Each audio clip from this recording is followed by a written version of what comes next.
Games of Brains A Head-Banging Life here. We're doing 10 things we love, and we are once again covering another genre. This time we decided we'd take a look at power metal. It is 10 things we love about power metal. An interesting one, I think. Not the easiest to do, if I'm honest. But I've come up with stuff. So yeah, I've managed to get a list. We have 10. That's good enough. Get us started. Easier to do love than it was the next video. Interesting. Right. Get us started then. All right. So I don't think I've kind of gone quite random with this. I usually put a lot of thought into mine so it's in the right order. Yeah. To this one, I was struggling a bit, so they just all ended up all over the place. So I've kind of gone for the first one being the general feeling. So power metal is brilliant at lifting you up and lightening the kind of burden a little bit. Big emphatic riffs, glorious solos, catchy ascending choruses, tends to make you feel better. You know, a lot of heavy metal can take you into that kind of, I don't know, introspective mindset, whereas power metal is the sort of thing that then sets you free from it. Can you believe it? We've actually 10 of yours in one. No, just one. We have kind of doubled up on this. If I'm feeling a bit down, it's often power metal that lifts me up. So basically what Brendan said there, which is, you know, there is a little bit more that upbeat, feel-good nature you get with power metal. And I use an example. This year hasn't been great, and I've been listening to a lot of Demons and Wizards. There you go. Yep. Okay, my next one then. Switch to the wrong one for a sec. I coughed and closed my file. Right, there we go. Concepts. Power metal often delves into fantasy, history, sci-fi, regaling us with tales of olden days and glorious battles and fantastical ideals, which are all things I love. You know, I'm a nerd. I'm all right with it. Listening to power metal albums is kind of a gateway into a world of forgotten times, educating you, exciting you through stories and yarns backed by emphatic metal. We double up again. So to speak. Going for 10 out of 10. Yeah, we could do this actually. I didn't use concepts, but I wrote it crosses over into so much stuff I enjoy. Fantasy, horror, gaming, just to name a few there alone. That makes it incredibly exciting and fun to always listen to for Easter eggs, for relevancy, for things I enjoy. I love it when I come across power metal band. It's like, yeah, our shit's been inspired by so-and-so horror movie. I'm like, oh, cool, let me see.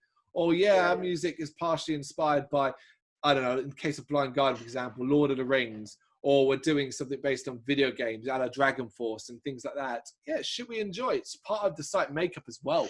So it's always got that appeal. Yeah. My next one is solos. Solo. Yeah. I mean, don't get me wrong. We get plenty of solos in metal, but power metal was littered with them. Like solos are the lifeblood of power metal. Yeah. More so than any other genre, maybe except for like, you know, the sort of new wave traditional heavy metal. But it's a safe bet that if you listen to a power metal song, at some point you're going to hit air guitar time. Yeah, man. That's awesome. Yeah. I mean, you only got to look at, say, Dragon Force, who got the famous, really off a video game song that was all about, you know. Yeah, I can play Dragon Force's song, but only on medium. On medium. I don't say it that way. So people are like, "Oh, what, like on guitar?" And you're like, "Yeah, but on medium." And they're like, "What?" Okay, my one then. We don't double up there, thankfully.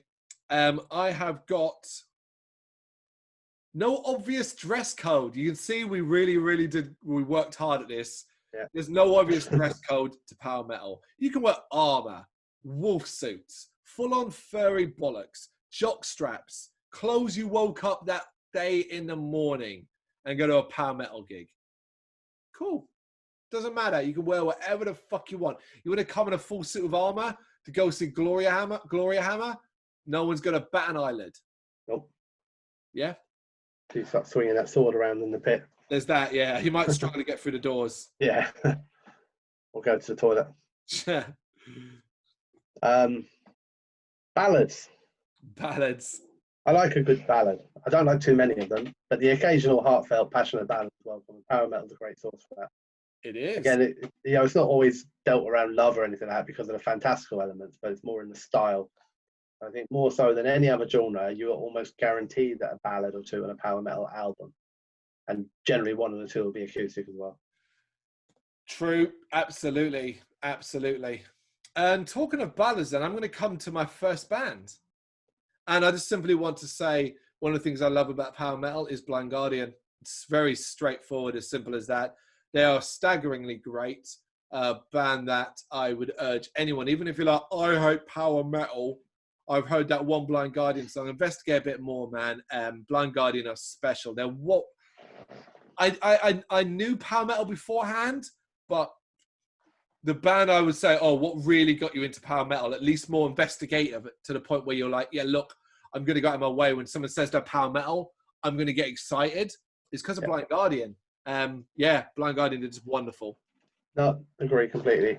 I'll chuck my next copy in there then with also Blind Guardian.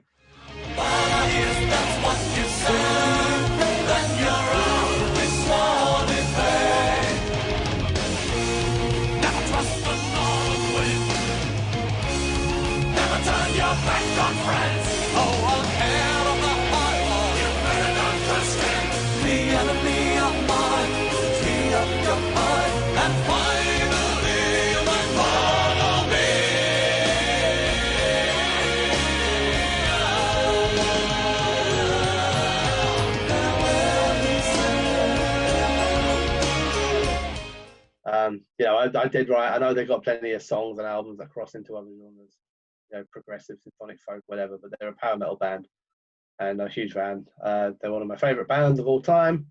And the sort of bands you go out of your way to see, you get madly excited about whenever I see a fucking post about them. It might mean new music. They're brilliant, superb, amazing band. Yep. Yeah. Well, Blind Guardian fans, people. We love Hansi. Yes, God, one of the best vocalists in the world. Best vocalists, but they got it all, man. They got two. Fucking the guitarists are insane. The drummers phenomenal. They're just a brilliant band. We should be proud of them. And they come to London and they can't sell out the Forum. Yeah, it's mad, isn't it? Shame on you. Yeah.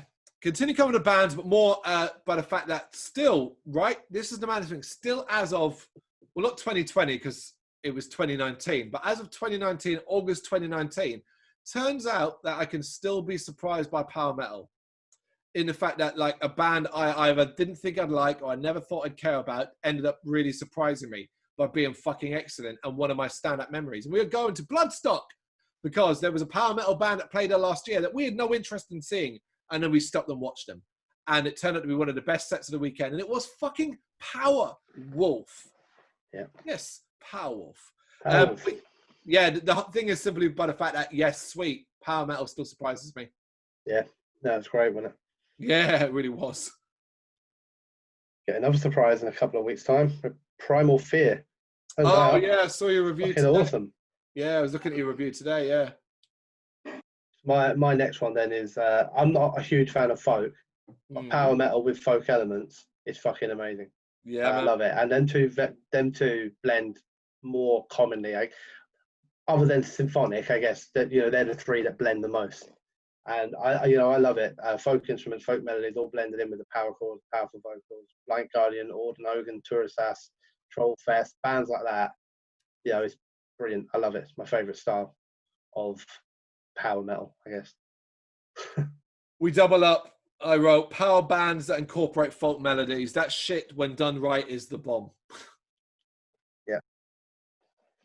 And I guess kind of links in a little bit to that, but then just power metal and its variety, really. It's amazing the amount of bands that get labelled as power metal. But if you look at the differences between them, and I just wrote down a few, but and I know this is arguable, but Rainbow, at least in their early days, were very much on the power metal side of things. Yeah. Dragon Force, Primal Fear, Blind Guardian, Hammerfall. They could genuinely all have genres of their own because they're all very, very different to each other. But that is all in power metal.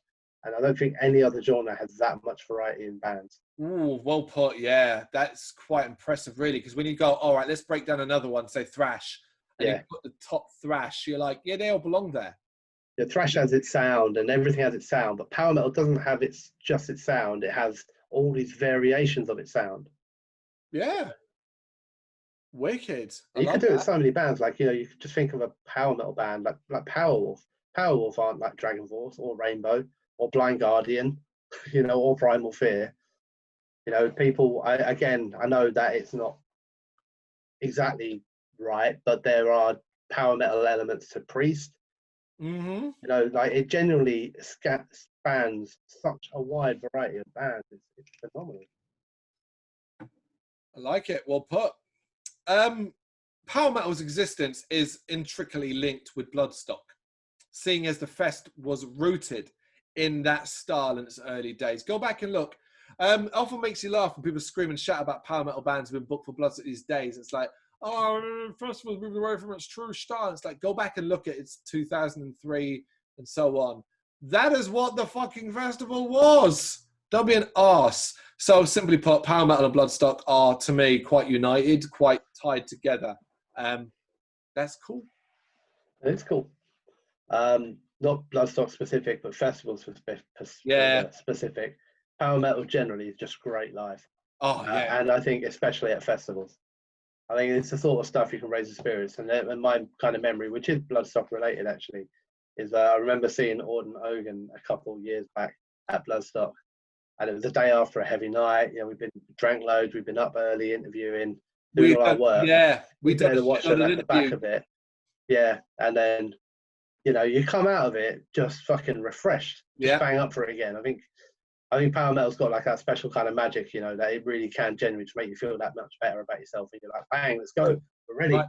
Let's get that XP. I'm ready to go. Exactly, I agree, 100%. And we're going to stick to another band for my one. Not this year because 2020 was obviously postponed, but 2021 we will get to see a band from their home countries, power metal from the UK. I want to give them a little shout out because I've grown to love them for the dedication more than anything else. And we don't have loads of power metal bands from the UK.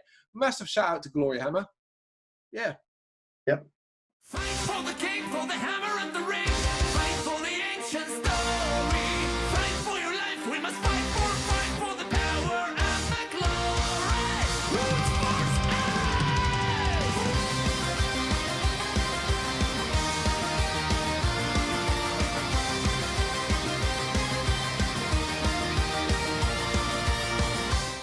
Proper cheese fest there, man. But yeah, they are pretty cool. You're right. We don't have enough of it. They're what I thought of when I said no dress code. I was like, well, look how they appear on stage. Yeah. There's no fucking uniform there. Right. Choruses. Power metal bands and their catchy, infectious choruses, man. Because they're usually quite simple. They know what they're doing. They keep them simple. They're nice and basic. Proper. I can shove my fist in the air and repeat a few words. Powerwolf for a great example. Demons are a girl's best friend. The whole chorus is, whoa, demons are a girl's best friend. I love that. It just gets everyone into it. Everyone pumping their fist because the choruses, you can remember them, the lyrics stick in your head, and it's nice and catchy. But power metal, every band I can think of in power metal, if they have a chorus that is just like proper hooks, that catches you and it's infectious and it can get whole crowd going. It is true. It applies to so many fucking bands, including my next one, which is The Rise. Power metal is not headliners. It's not. There are no power metal bands, very few anyway, that can rise to headliner status of any festival in the UK or anything like that, let alone the European festivals. So I do think one of the things I've loved, and this is quite modern, I have loved to see the rise of Sabaton. Other than being a great, great fucking band. And people go, well, headline and Bloodstock means nothing. But look at Hellfest. And I realised that was a by chance thing because of the whole Man of War bollocks, who was another power metal band. But Sabaton, took that, ran with it, and made sure that people wouldn't forget it. Yeah, and the rise of Sabaton, the rise of Sabaton, a band that certainly earned it. It's not like they're 5 years into their career, they're 20 plus. Wicked, yeah. Yeah, no, great. And then I've got my last one, haven't I? It's my last one. Yeah. Epic endings.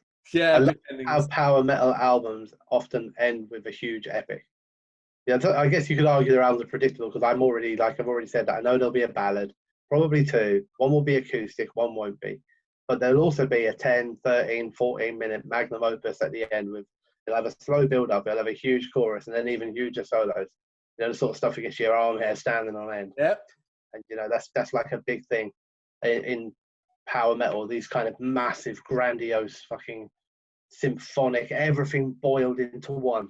You get like all your brilliant album, great songs, catchy stuff and all that, and then they save this beast for the ending or whatever. We use the term grandiose quite a lot on the site when it comes to describing stuff like this, but it is those endings that's almost movie-like finales where everything's just coming together in a perfect cacophony of how things should end. I think it's the best way to describe it. My last one's not that interesting, so we should have wrapped up with yours. Mine's simply by the fact that I can actually remember my first experience with power metal, like that, like properly, like where I understood what power metal was, and it was live. So in 2008, when I was kind of going to any gigs really I could go to, it wasn't really, you know, I wasn't really being picky. I was seeing any band I could.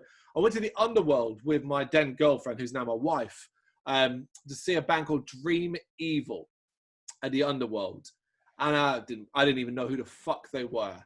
And I can still, 12 years later, remember so many details from that gig. I was mesmerized by this. You know, they got heavy metal elements as much as power metal, but I was mesmerized by this band, man. Mesmerized by this. What is he singing? He can't sing like that, can he? What is this? You know? Yeah. So that's kind of always been one thing I love, that experience of Dream Evil. Cool. There you go. 10 things we love about power metal. Of course, we will have 10 things we hate about power metal. Make sure you check out that and leave us a comment with your own thoughts. Thank you very much for watching. You can check us out on gbhbl.com as well as on Facebook, Instagram, Twitter and Tumblr.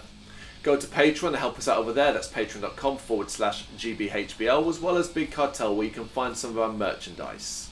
We have a podcast running on SoundCloud and Apple Podcasts. And of course, if you like this video, do us a favour, hit the subscribe button and help the channel grow.